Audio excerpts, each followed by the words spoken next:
En el siguiente podcast vamos a explicar en qué consistió la Segunda Guerra Mundial.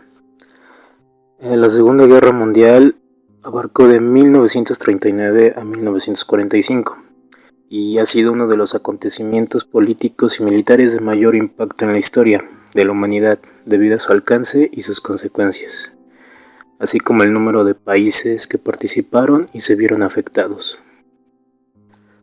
Alemania, Italia y el Imperio japonés conformaban las potencias del eje, mientras los países como Francia, Reino Unido y posteriormente Estados Unidos y la Unión Soviética, entre otros, conformaron el grupo.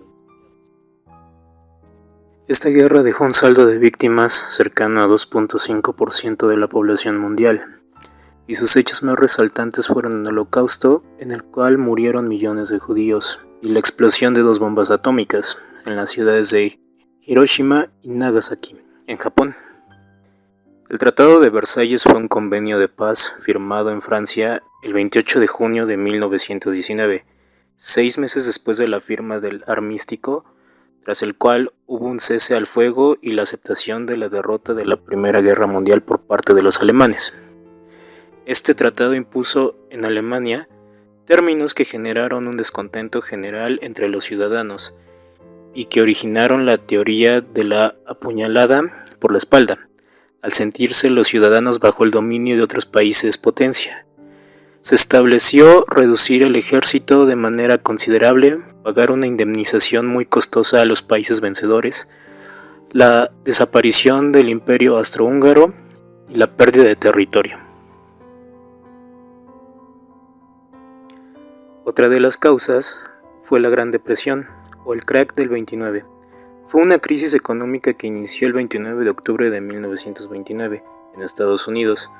Luego se extendió a otros países de Europa como Alemania, Austria y Francia, donde muchas economías estaban creciendo gracias a los préstamos que recibían de Estados Unidos, tras haber finalizado la Primera Guerra Mundial. En 1933, Alemania atravesaba una crisis económica, política y social. La economía del país se había desplomado. El gobierno en curso no supo responder de manera acertada a esta situación, y la sociedad temía un avance de las ideologías del comunismo. Esto dio pie a que el Partido Nacionalista Obrero Alemán, también conocido como Partido Nazi, obtuviese la mayoría parlamentaria, y Adolf Hitler, líder del partido, ganara poder político y seguidores. En Europa, los líderes de mayor influencia fueron Adolf Hitler en Alemania y Benito Mussolini en Italia, ambos caracterizados por desarrollar sistemas de gobierno con políticas extremistas, fortaleciendo el movimiento de ultraderecha y expansionista. También apareció el antisemitismo, empleado para perseguir a los judíos. Mussolini llegó al poder en Italia el 30 de octubre de 1922, e impuso el fascismo, y Adolf Hitler obtuvo gran poder político el 30 de enero de 1933 al ser nombrado canciller de Alemania. Por su parte, la Unión Soviética había implantado el comunismo tras derrocar al zar Nicolás II durante la Revolución Bolchevique en 1917. También cabe destacar los enfrentamientos bélicos antes de la Segunda Guerra Mundial. Se llevaron a cabo diferentes enfrentamientos bélicos de importancia, como la Guerra Civil Española, que abarcó de 1936 a 1939, en la que intervinieron las fuerzas alemanas e italianas. El asalto de Italia en Albania y Etiopía, la Guerra Sino-Japonesa en una segunda fase, y la invasión de Polonia y Austria por parte de las tropas alemanas. Estos acontecimientos anteriores sirven como detonantes para que el 1 de septiembre de 1939 el ejército alemán invade Polonia en un ataque en el cual mueren un gran número de soldados y civiles. Como respuesta, los gobiernos de Francia y Reino Unido le declararon la guerra a Alemania el 3 de septiembre de ese mismo año. A este periodo se le conoce como la Guerra de Broma, que finalizó el 10 de mayo de 1940. Al periodo de desarrollo de la Segunda Guerra Mundial se le conoce como Guerra Relámpago. Se le denominó Guerra Relámpago a todos los acontecimientos ocurridos durante 1939 y 1941, tras la invasión de Polonia por parte de los alemanes y los soviéticos. Se declaró la guerra, pero no hubo enfrentamiento durante ese invierno, y los países enfrentados solo movilizaron y prepararon sus tropas.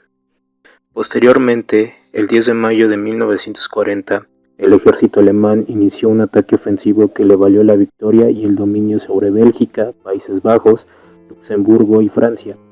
Este último cayó bajo el dominio nazi en poco más de un mes. Esta victoria fue posible porque el ejército francés y sus aliados británicos se habían organizado en la línea Maginot, hacia el sur, en una muralla de defensa construida en la frontera con Alemania, después de la Primera Guerra Mundial. Sin embargo, el ejército alemán atacó por la región boscosa de las Ardenas y rompió su línea de ataque dividiendo en dos a las fuerzas aliadas. De esta manera se llevó a cabo la táctica militar denominada Blitzkrieg, traducida del alemán como guerra relámpago. El ejército alemán desajustó los planes de la defensa francesa, atacando en tierra y desde el aire puntos estratégicos, con el ejército de la Luftwaffe llegando hasta el Canal de la Mancha. Durante este proceso, más de 330.000 soldados pertenecientes a las tropas francesas y británicas habían quedado aislados en Dunkerque, así que hubo que trasladarlos de manera masiva en buques de guerra el 4 de junio hacia el Canal de la Mancha. El 10 de junio de 1940, Italia se une a la guerra y también ataca e invade a Francia por los territorios del sur. El 22 de junio, París y el norte de Francia estaban ocupados por los alemanes y el sudeste se impuso un gobierno colaborador regido por Philippe Pétain, conocido como el gobierno de Vichy. Entre los meses de julio a septiembre se desarrolló la batalla de Inglaterra. Sin embargo, Winston Churchill, en Reino Unido, y su política de lucha y resistencia impidió que los alemanes lograran ocupar el territorio británico. Como resultado, dichos enfrentamientos dejaron un gran número de víctimas y daños en infraestructuras.